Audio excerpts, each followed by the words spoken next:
और चलिए कुछ और खबरों का भी रुख कर लेते हैं। महायुद्ध को 1 महीना हो चुका है। आपके सामने 1 महीने की वो तस्वीरें हैं जो आज भी लोगों के जहन में जिंदा है। इस 1 महीने में दुनिया ने तबाही की वो तस्वीर देखी है जिसको किसी ने भी सोचा नहीं था। आसमान से अंगारे बरसते देखे, बिल्डिंगों के मलबे में बदलते देखा, विध्वंस की वो तस्वीर आंखों में बस चुकी है जिसे भूलना नामुमकिन है।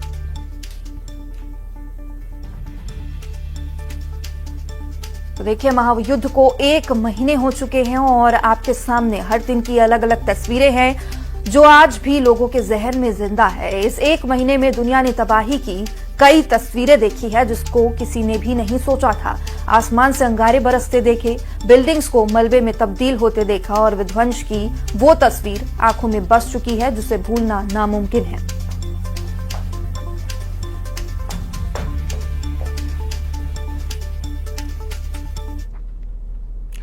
तो ईरान के भयानक हमलों के बीच ट्रंप की टेंशन बढ़ाने वाली खबर सामने आई है। खाड़ी देशों में तैनात अमेरिकी सेना के पास टॉमहॉक मिसाइलों का गोदाम खाली हो गया है। उधर अमेरिका के उपराष्ट्रपति जेडी वेंस ने नेतन्याहू को फोन कॉल पर फटकार लगाई क्योंकि इजराइल ने ईरान में तख्ता पलट का जो प्लान बनाया उससे अमेरिका को जबरदस्त घाटा होने लगा। इस बीच ईरान ने ट्रंप का 11वां अड्डा भी उड़ा दिया है। Are negotiating, by the way, and they want to make a deal so badly, but they're afraid to say it. I want to take down that power plant, that very big, powerful power plant. They can't do a thing about it.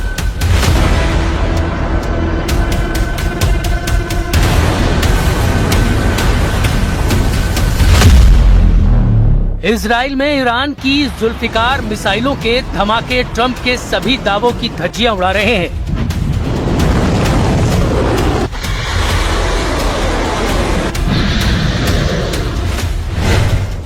Bahrain में 154 मिसाइलों और 362 drone का तहलका super power के युद्ध जीतने के दावे को चकनाचूर कर रहा है।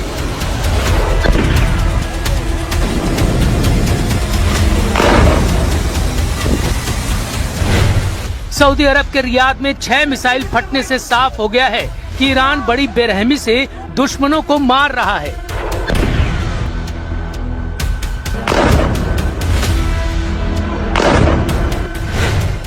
इजराइल के डिफेंस मिनिस्टर का यह बयान कि उनकी सेना 900 दिनों से युद्ध करते करते थक चुकी है, नेतन्याहू की टेंशन बढ़ा रहा है।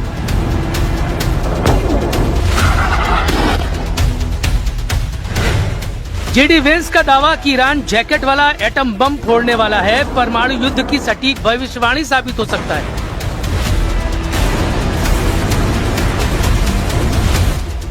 यही होता है युद्ध भड़काने का खामियाजा। दुश्मन को कमजोर समझने से खुद की करारी हार के बढ़ जाने का खतरा। ट्रंप और नेतन्याहू को जोरदार झटके लग रहे हैं। ईरान तनकर युद्ध में खड़ा है। खाड़ी देशों की जमकर पिटाई ने, इजराइल में मची तबाही ने, अरब वर्ल्ड में अमेरिकी अड्डों की बर्बादी ने युद्ध को सबसे भयानक दौर में घसीट लिया है। अब ईरान की मिसाइलों का जोर दिख रहा है। अब ईरान के क्लस्टर बमों का शोर उठ रहा है। ईरान ने पेच कसकर रखा है। हर दिन पेच पर प्रेशर बढ़ता जा रहा है। ईरान ने यह भी साफ कर दिया है कि वो युद्ध में किसी की मदद नहीं ले रहा है। रूस पर ईरान की मदद के जो आरोप लगाए गए उसे भी सर्गेई लावरोव ने खारिज कर दिया। Соглашение о военно-техническом сотрудничестве. Мы поставляли в Иран определенные виды продукции военного назначения, но мы не можем согласиться с обвинениями в том, что мы помогаем Ирану. ऐसा बिल्कुल भी नहीं है कि लड़ाई एक तरफा है। ईरान से ज्यादा बारूद इजराइल इस्तेमाल कर रहा है, मगर ईरान का क्लस्टर अटैक उसे भारी साबित कर रहा है। इजराइल के आसमान में क्लस्टर वॉरफेयर चल रहा है। इजराइल के सभी एयर डिफेंस सिस्टम क्लस्टर की काट नहीं तलाश पा रहे। असल में जब ईरान से मिसाइल लॉन्च होती है तब इजरायली रेडार उसे सिर्फ एक ही टारगेट समझते हैं। इसके बाद एरो मिसाइल डिफेंस सिस्टम हो या फिर आयरन डोम तुरंत एक्टिवेट हो जाते हैं। लेकिन 23,000 फीट की ऊंचाई पर अचानक सब कुछ बदल जाता है। मिसाइल अचानक आसमान में फटती है और उसके अंदर से 80 बमों की बौछार हो जाती है, जिससे डिफेंस सिस्टम को उन्हें इंटरसेप्ट करना बहुत मुश्किल होता जा रहा है। ईरान जब हवाई युद्ध में इजराइल अमेरिका के होश उड़ा रहा है तो जमीन की लड़ाई में क्या होगा समझना मुश्किल नहीं। ईरान ने धमकी दी है दुश्मन जमीन पर जंग शुरू करे, यही तो वो चाहता है। ईरान के यूएन दूत अली बहरीनी ने दावा किया है कि ग्राउंड ऑपरेशन में दुश्मनों का टोटल सफाया तय है।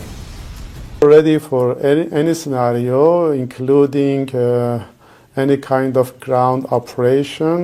I think that is a place that we will be able to defeat them, and I think that would be one of the big mistakes if they take that decision. खाड़ी देशों में America के 19 सैन्य अड्डे सबसे घातक माने जाते हैं। इनमें से 13 को ईरान धुआं कर चुका है, जिससे अब ग्राउंड ऑपरेशन में ईरान की 6 लाख सैनिकों से टकराने के लिए अमेरिका इजराइल को पूरा जोर लगाना पड़ सकता है, क्योंकि खाड़ी देशों के अमेरिकी सैन्य अड्डों पर हथियारों का भी संकट बढ़ता जा रहा है। ईरान के हमलों में कुवैत में यूएस पोर्ट शुएबा, अली अल सलेम एयरबेस और कैंप ब्यूरिंग को भारी नुकसान पहुंचा है। ईरान की मिसाइलों और ड्रोनों ने कतर के अल उदैद एयरबेस के रडार सिस्टम को तबाह कर डाला है। बहरीन में ईरान के वन वे अटैक ड्रोन ने अमेरिकी 5th फ्लीट हेडक्वार्टर का कम्युनिकेशन सिस्टम जला डाला है। वहीं सऊदी अरब के प्रिंस सुल्तान एयरबेस पर हुए हमलों से ईंधन भरने वाले टैंकरों और जंगी हथियारों को नुकसान पहुंचा है। इधर संयुक्त अरब अमीरात के अल दफारा एयरबेस और अल रुवैस सैन्य ठिकानों की रडार साइटों और बिल्डिंगों को ईरान उड़ा चुका है। अमेरिका को ईरान में सबसे ज्यादा नुकसान ऐन अल असद और इरबिल एयरबेस पे झेलना पड़ा है। इसके साथ जॉर्डन में मुवफ्फाक अल साल्ती एयरबेस पर भी ईरान की बैलिस्टिक मिसाइलें गिरी हैं, लेकिन नुकसान की जानकारी अमेरिका ने जारी नहीं की है। 13 सैन्य अड्डों पर ट्रंप को अब तक $800 मिलियन के नुकसान का अनुमान लगाया गया है। इतना ही नहीं, युद्ध भड़कने से पहले अमेरिकी बेस पर 40,000 से ज्यादा सैनिकों की तैनाती थी, लेकिन ज्यादातर सैनिकों को शिफ्ट कर दिया गया है। युद्ध में जान का लाखों लाख डॉलर के नुकसान ने ट्रंप को ईरान के एनर्जी सेंटर पर हमलों की डेडलाइन बढ़ाने पर मजबूर किया। उन्हें उम्मीद है कि इसके बदले ईरान हॉर्मुज स्ट्रेट को खोल सकता है। They've been obliterated. Who would negotiate? They are begging to make a deal. We'll see if we can make the right deal. And if they make the right deal, then the strait will open up. Hormuz Strait will open up. Trump की उम्मीदों पर Iran बारूद बरसाने का बंदोबस्त कर रहा है। हॉर्मुज के बाद ईरान दूसरे सबसे अहम ऑयल रूट को बंद करने की तैयारी कर चुका है। इसका जिम्मा ईरान ने यमन के हुथी लड़ाकों को सौंपा है।